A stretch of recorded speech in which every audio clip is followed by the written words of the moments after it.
Namaste.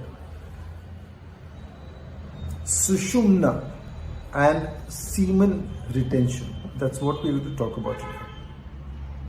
Sushumna is that main nadi that runs all the way from the Sahasrara to the Muladhara. It connects all the major chakras, and of the estimated 72,000 nadis in the body, the Sushumna can be said to be the single most important nadi in many ways. It's one nadi that we can consciously try to access with some work, with some sadhana, with some cleansing.